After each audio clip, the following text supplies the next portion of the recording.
When you hear mid-engined cars, you think of the McLaren F1, Lamborghini Countach, Jaguar XJ220, or the ones I put on the screen right now.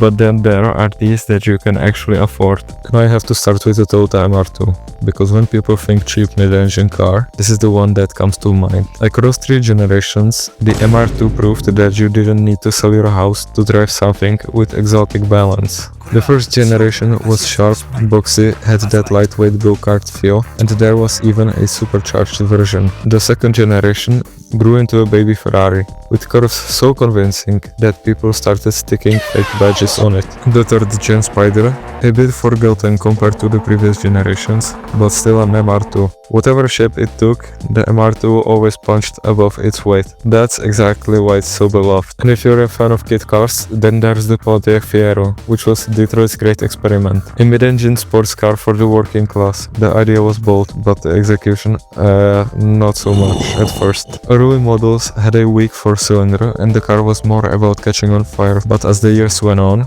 Pontiac refined it. The later GTs had a proper V6 and styling that made you believe it was an actual supercar. Sadly, just as the Fiero finally refined itself enough, GM pulled the plug and the only legacy it left is as kit cars. The Fiat X109 looked like a baby supercar that accidentally wandered into an economy car showroom. Designed by Bertone, more precisely by Gandini, who also did the Countach, it had the practicality and the wedge profile of one, the removable roof, and of course the engine sitting right behind the seats. Sure, it wasn't fast, as most were powered by small 1.2 to 1.5 liter 4-cylinders. But speed was never the point was style and agility. With the roof off and the engine humming in your ear, you have a car that made even a trip to the fast food pizzeria feel like an event. And as with most Fiat products from that era, Fast tried its best to kill the X19, but the survivors show just how cool the budget Ferrari really was. But what if you don't want your car losing weight randomly?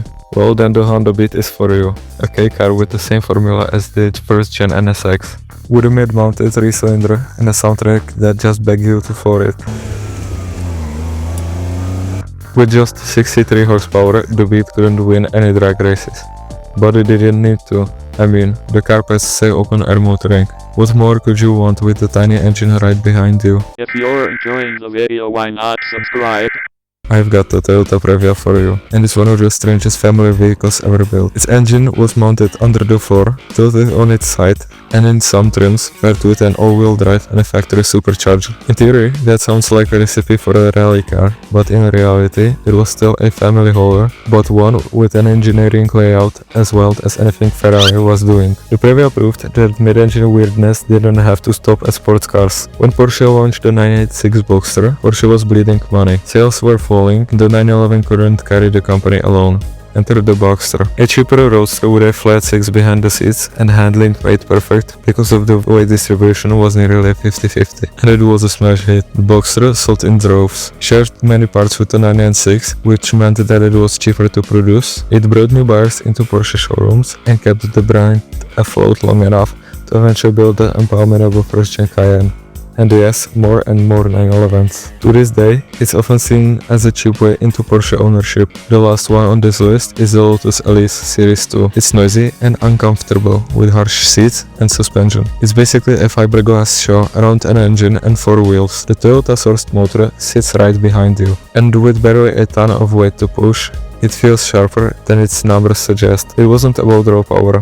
It was about precision. Every turn and brake communicates through the chassis. This car shows what Lotus is about. Lightweight and handling that feels almost unnatural. Even today, it's a pure driverless car, proving that simplicity and clever engineering can beat brute force any day.